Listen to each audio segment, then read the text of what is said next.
The United Nations High Commission for Refugees says the number of people forced to flee wars, violence, persecution and human rights violations has risen to a record 82 million. That's despite the pandemic restricting movement worldwide as countries shut borders and ordered lockdowns. According to the UNHCR's Global Trends report, more than half of the total number of displaced people, about 48 million, are displaced internally because they're unable to easily cross international borders to escape harm. More than two-thirds of all displaced refugees, or 68%, came from just 5 countries. Those are Syria, Venezuela, Afghanistan, South Sudan and Myanmar. The report also shows that girls and boys under the age of 18 account for 42% of all forcibly displaced people, and many of them may remain refugees for years. Matthew Saltmarsh is from the UNHCR. I asked him the impact the coronavirus pandemic has had on refugees.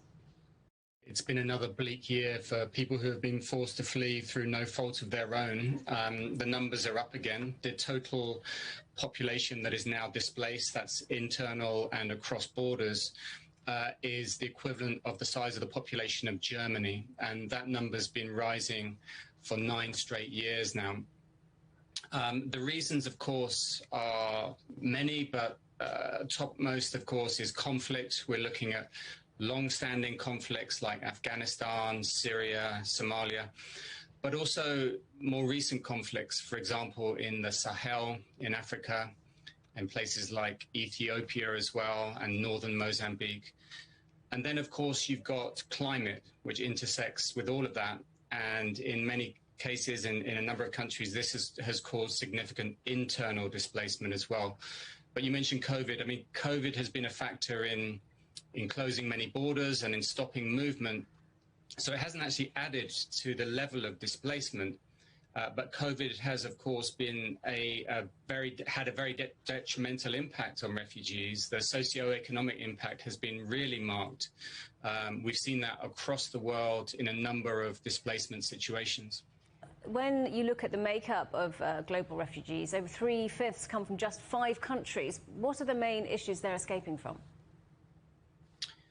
Well, in those 5 countries, it really is about conflict, instability, insecurity, and in some cases, economic issues. For example, Venezuela, the situation there has been incredibly unstable in recent years, and now there's over 5 million refugees and migrants who have spilled out of Venezuela into neighboring countries. If you look at a situation like Syria, that's, of course, the largest displacement situation in the world. Something like 13.5 million people are displaced from Syria at the moment. And although the conflict isn't as intense as it was 3-4 years ago, there is still fighting and there is still instability. And then, of course, climate. In an area like the Sahel, where internal displacement has actually crossed the 2 million mark this year, there's a combination of all of those different factors. So we're seeing a lot of refugees from just 5 countries, a lot of young people who are refugees too. Your report suggests 1 million children were born as refugees between 2018 and 2020. What kind of effect will this potentially have on that generation?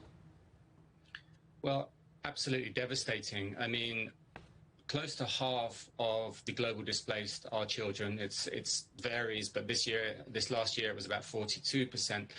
And of course, the longer these conflicts go on, the more children are born into displacement and have their youth in displacement. And the effects on their future is, as I said, absolutely devastating. Around half of them are out of school as a result of COVID. The levels of refugee children who are able to go on to secondary and higher education is extremely low, a tiny, tiny figure. And so, you know, the effect on their ability to rebuild their lives and to set themselves up independently is incredibly marked.